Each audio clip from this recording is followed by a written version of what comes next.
Hello, my name is Cheng-Wei. I'm the violinist here. I would like to briefly talk about a little bit of the difference between the modern violin and the Baroque violin that I'm playing. I don't know if anyone already noticed the difference of the sound. So what I have here, it's a hybrid violin. I don't really use the Baroque violin setup, but I try to use most of the Baroque setup over here. For the real Baroque violin, it will have much shorter fingerboard, and also the neck of the violin is going to be thicker, because at that time all the composition that they composed, it didn't require the player to go up higher positions. So the shape of the neck and the fingerboard is going to be different.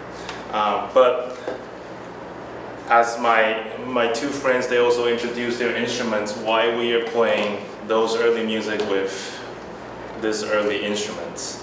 The reason why is because, like, musicians ourselves and also lots of musicians out there, we try to replicate the condition, the instrumental condition that they had at that time. So we will have a better understanding why they compose their music this way. The music that we just play or we're about to play can easily be played by modern instruments.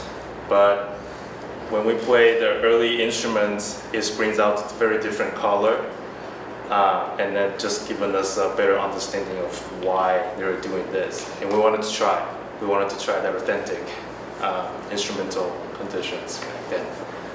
So I would like to briefly talk about this very quick. I would like to talk about the strings first. The strings are very different.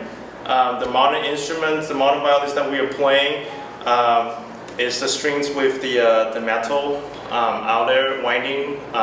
The reason why they developed that kind of modern strings is because the hole is getting bigger compared to 17th century that they had. So they need the sound to project much further, and the sound has to be more direct. So that's why they started to develop that. The string that I have here is the gut string.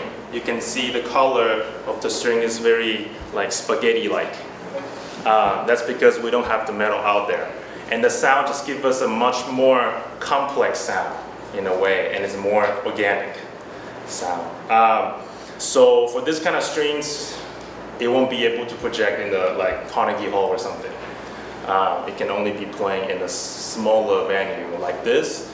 This is a great one, and the reason why is because back then they used to only play their instrument for fun and for family occasions or something, or for rich people.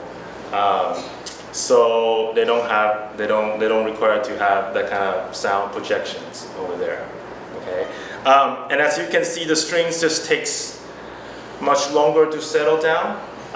Compared to the modern strings. So, and also the string is much easier to get out of tune. So that's why we have to tune occasionally during the concert.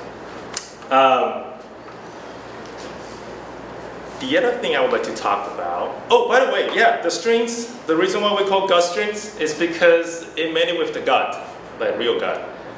It came from the sheep, ox, or the beef gut. So this is very organic. Yeah. Okay. The next thing I want to talk about, very like easily to see, is the setup. As you can see, I don't play with the chin rest. We used to have a chin rest and the shoulder rest over here. I don't really play it, but I still put the sponge here just to feel more comfortable with my collarbone over here.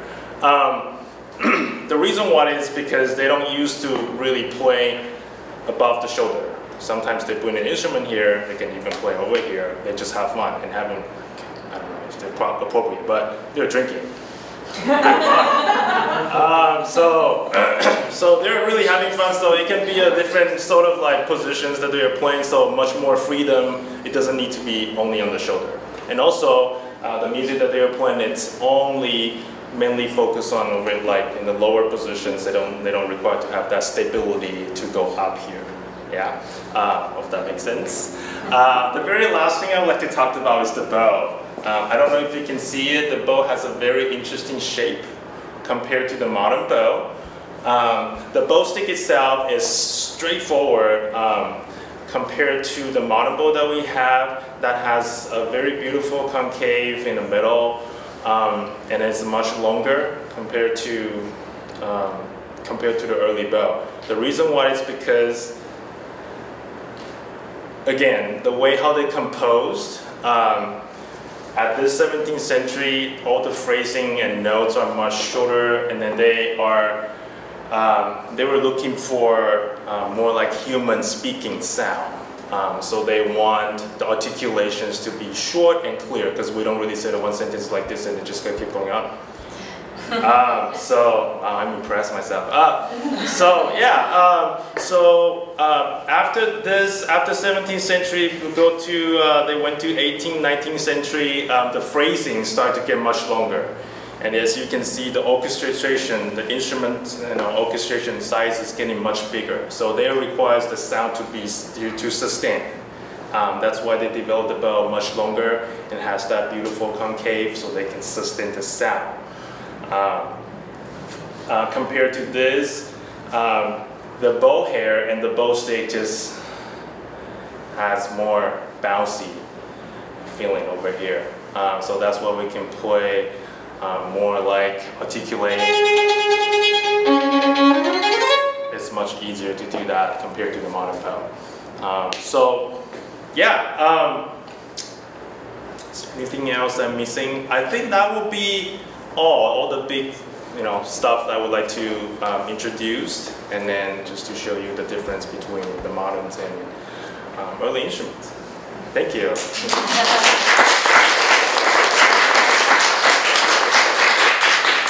So the next piece will be a duet between the flute and the violin.